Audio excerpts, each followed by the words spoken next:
Drink your coffee, read your sports, listen to the Dream Report. Let boy get boy. Construction materials prices just posted a 9.6% year-over-year increase, making it the fastest annual rate of increase we have seen since the pandemic.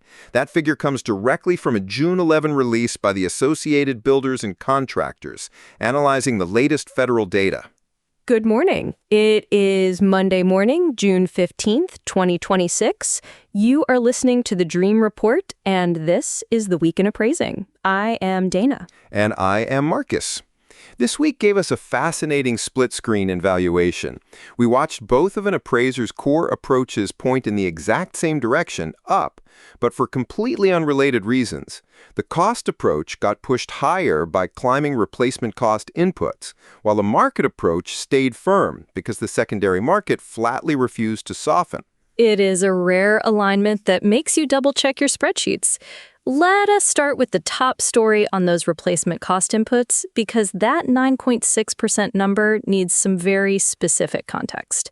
That figure is from an Associated Builders and Contractors analysis of U.S. Bureau of Labor Statistics Producer Price Index. Right, and that analysis was reported late last week by ENR and Construction Dive. We need to be precise here, because these numbers are not coming from ENR's own materials index. ENR and Construction Dive are simply reporting the BLS Producer Price Index figures that ABC analyzes. According to that data, overall construction input prices rose 2.6% month over month in May 2026. If you look at non-residential construction specifically, the input prices rose 2.4% for the month and 9.7% year over year. The primary driver pulling these numbers up was higher energy and oil prices feeding directly into the material supply chain. That brings up a crucial methodology beat for anyone working through the cost approach right now. A 9.6% jump in a materials index is not a 9.6% bump in replacement cost new. RCN is a blend of materials, labor, freight, overhead, and profit. Exactly. The materials line is just one input in that stack. When energy goes up, freight costs usually follow, but labor and overhead might remain static. A BLS materials index does not work as a flat multiplier on a replacement cost estimate. Yeah, the real point for the listener is that the cost approach got genuinely harder to pin down this quarter, not just higher across the board. The work this quarter is in isolating which specific inputs are driving the increase for the asset class being valued. Which leads perfectly into the tariff crosscurrents we saw this week, because those inputs are absolutely a moving target. We had two specific tariff developments that complicate replacement cost inputs even further. First, Section 232 duties on certain imported iron and steel inputs were cut. Second, we saw the immediate effect at the ports. Imported steel prices eased as a result of those cuts, while domestic steel prices firmed.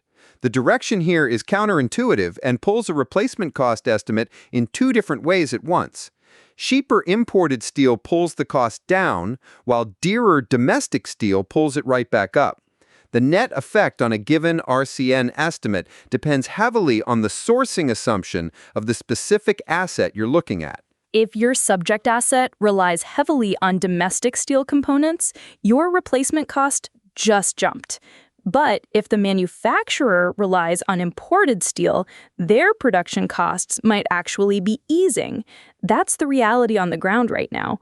Cost approach inputs now have known floors, but moving ceilings.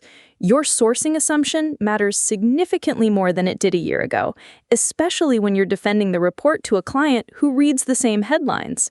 Where the metal in that machine actually came from has become a live question. So while cost climbed and got more complicated, the secondary market wouldn't blink. This is where we pivot to the sales comparison approach, which held incredibly firm this week despite some broader economic headwinds. We saw this clearly in Rouse Services' May 10th Market Trends Recap of Q1 2026 construction and transportation pricing. When you put that together with Ritchie Bros' recent market commentary, they both point the exact same way.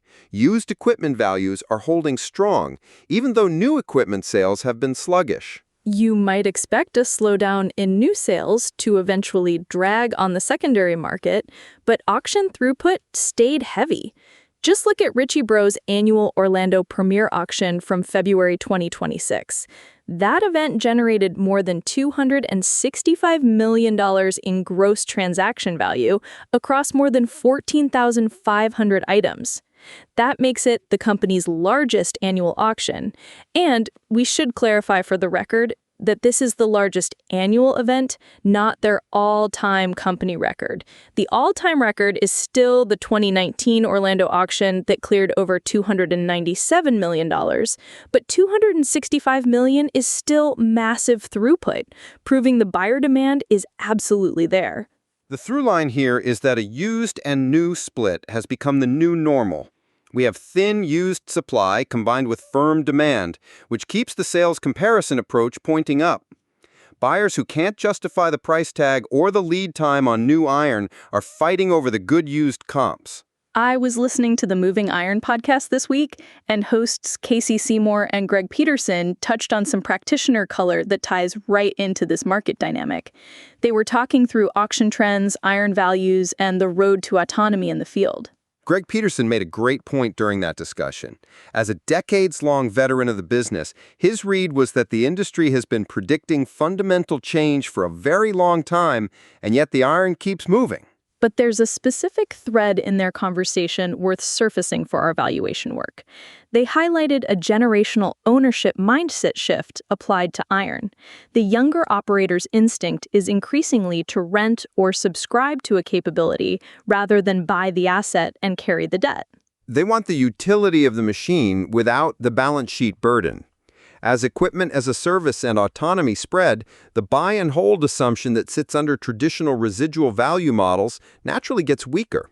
It raises an interesting open question for anyone determining what it's worth over a 10-year timeline. If more iron is rented or run as a service, does that fundamentally change how we think about effective age and retained value over time?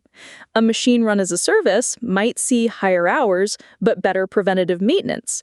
It's something to stay curious about as these subscription models gain traction in the dirt.